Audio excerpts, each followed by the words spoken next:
So let's look at today's everyday carry. So today's everyday carry is a Glock 42.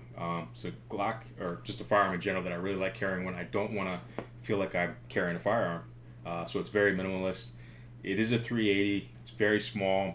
It's not very comfortable to shoot for any type of duration. So it's not a firearm you're going to want to take to the range and just kind of shoot all day. But it is a very good self-defense gun that is minimalist.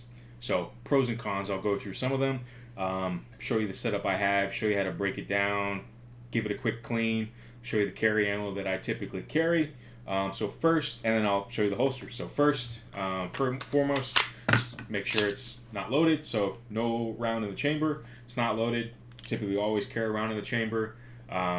If you can't or won't or don't, probably shouldn't be carrying a firearm. So just my opinion, but it's not loaded. So let's take a look at it. So here's the Kydex. It's a Kydex holster. Very cheap holster. Very good holster. Amazon holster. I think it's Polcraft. It's like $25. Tension screw. It does cover the trigger guard, so you don't want your hand getting in there or anything getting in there and inadvertently depressing the trigger. So economical, great great holster for the price. Let's take a little look at the carry ammo real quick. So here's the defense ammo. You can see it's a 380, so it is a little underpowered compared to its counterpart, which would be the most popular, I would say today, would be the 9mm. So it is a little smaller, is a little underpowered. However, there's a time and place for it. There you can see the comparison. Here's the 9, there's the 380. So here's a couple different ones. So this is a Norma monolithic hollow point. It is very cheap, it's very light. Does have good expansion though, so that's a good choice. A little cheaper. Here's a 6 hour one, hollow point, still a good choice. And here's a critical defense. A Hornady critical defense is probably one of the most popular, reliable defense ammo. Gonna want a hollow point rather than a full metal jacket. Full metal jacket's more of target ammo, so it's designed to kind of go through. The hollow point's designed to mushroom and dump energy, so it's a very good stopping round. It's also very good to not travel through something and hit an unintended target. There's the ammo that I am carrying. Here's a little bit about the mag. Capacity on this is 6, so capacity is small. There is a time and a place for it. The time and place is for when you don't want to feel like you have a firearm on. And 380, typically, there's going to be smaller. The rounds are smaller, so there's a lot of small 380 firearms. So 6 rounds on this. There's a 10-round extension. The 6 is flush fit. There's the extended mag. I typically carry this when I don't want to feel like I'm carrying something, so I don't typically use an extended mag, but it's there if you want it. It's cheap. I think this is ETS. This is a standard Glock mag.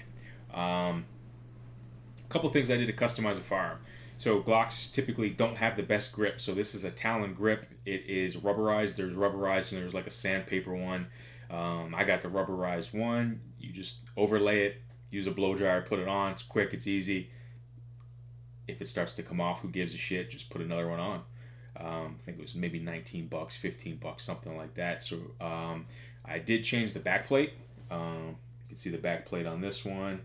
Pretty easy to change out. Also change the plug. So typically there's a hole here. There's not on mine. It's a Z. Very cheap, very easy to do upgrades. These are the standard Glock sights. A lot of people don't like the standard U-shape. I don't care. But there's the standard U-shapes on these. They're easy to change out. You just need a tool. It's pretty easy. It almost looks like a vice grip. The good ones to just take out the back grip of the U-shaped one here. You can put in like a night sight, put in like a tritium front so it kind of glows in the dark. That's fine. This just is with a screw. So let's take a little look inside so you can see it. I guess you can see also the size. It's like the size of my palm, so feels like you're wearing nothing. Got some of the stats on there behind me. It's like a little less than 6 inches. The barrel is like 3.25 inches. You can see it's less than an inch thick. So hardly notice that this is on. It's a very light firearm too. I'll take it down a little bit. There's a little bit of drawbacks. You know, the smaller the barrel, generally the less velocity that you're going to be able to acquire. Also, typically a little less accurate, but for defense round, who cares? Doesn't matter. You're typically not firing long distance for defense round. Probably wouldn't be defense if you were. And you're not going to shoot this at the range all day. It's just not that comfortable. The grips here, because small firearm, there's not a lot of contact points. So if you want to stay on target, it's a little bit harder with a smaller firearm, particularly if you have larger hands. Let's take a little look inside. So to take it apart, you're going to take tension off the slide, depress the takedowns, trigger, and then it slides off, right? Very easy. Here's the inside, here's the frame. So this is not metal, it's like a polymer, it's very light. It is pretty durable though. Cleaned it not too long ago, but you can see inside. All right, so let's take this down. So we're gonna take off the tension spring, we're gonna take out the barrel, and there we have just the slide. So firing pins inside. Typically what you're gonna do when you clean it, for me, I wear gloves, so I don't want any of the chemicals directly on my skin as much as possible. So I just use gloves, personal preference. Typically, I'll use like a Hops gun cleaner and then some type of gun oil, and I'll use something to get inside the slide. I actually have a Hops kit. You're gonna see it. All right. What I use typically, I'll usually have the squares that comes with it. It's basically, you don't typically want to use a paper towel just from the fact that you can get kind of little particles inside the firearm. It's all I have right now. Typically I wouldn't use it. The gun kit comes with squares. It's what I prefer. However, just to show you a little bit about what I do, I'll use the gun cleaner. Before I start, I'll get all the ammo off the cleaning space. Just an extra step of safety. All right, so what I'll do is typically you'll get some carbon buildup on the firearm just from use. Don't clean it all the time, maybe every 250, 300 rounds. It's a personal preference. You don't need to do it every time. You also don't want to wait for 1,000 rounds because when you get a lot of carbon buildup, you can get some potential misfires, which is obviously not what you want for a self-defense firearm. So I'll clean a little bit on the outside of the barrel with the gun cleaner. Again, I'll usually use the squares. Clean a little bit of the spring and inside. I typically won't go inside where the firing pin is. Personal preference, at least not with oil. Alright, you get a lot of buildup here typically. Go on the outside briefly. Outside doesn't matter as much, but just in case. So inside you'll get a lot of buildup typically around here. So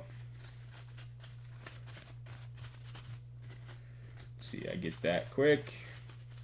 It's not a lot of buildup. You'll see a little bit here, but it was cleaned very recently. So there's that. And I'll go right inside the barrel. So I'll typically dip a little of this here. I'll go right inside the barrel. Quick, easy. Alright. Alright, so that's done with that portion. Super simple. And then I'll add a little bit of gun oil. I think this is Lucas, but I'll go in any area that there's metal on metal contact. I also like to get the edge of the slide just for any, reduce any friction when racking the slide. So I'll go here. Alright, go on the frame. So here's the metal on metal portion. So I'll get this. And then I typically don't go down inside the firearm, but I will go on these contact points. Back here, just right on top there. Right, so that's pretty much it. You can do the slide as well, but typically it's gonna be fine if you just get the frame. So that's generally it. It's easy. You can also sometimes there's carbon buildup on the magazine. Top here you can get that a little bit, but much less likely to have a misfire from that, and it's going to take a little bit longer to have a lot of buildup on the mag. So own personal preference, that's how I do it. So we're all set there. So now let's throw it back together. So I'll take these off. So let's throw this back together. Throw in the barrel first. Goes this way. There you go. Then we'll throw in the guide rod. Make sure that spring is in there and depressed. All right. And then we'll throw this back on. So all you do is you line up the holes, put this on here so it makes contact, and slides right in. Good to go. Make sure it runs. The more you run it like that, the more you're going to get the oil that we just put on the firearm, and you can see it runs nice and smooth. All right. Probably have, I don't know, maybe 1,000 rounds through this, so it is pretty well broken in. Firing back together in the holster. That's a wrap. So Glock 42, great firearm to carry when you want to feel like you're not carrying anything, but still have obviously personal protection. Like, again, it's maybe $400, $399. I think you find it a little bit cheaper. Ammo is pretty reasonable, being that it's a 380. But great firearm for everyday use.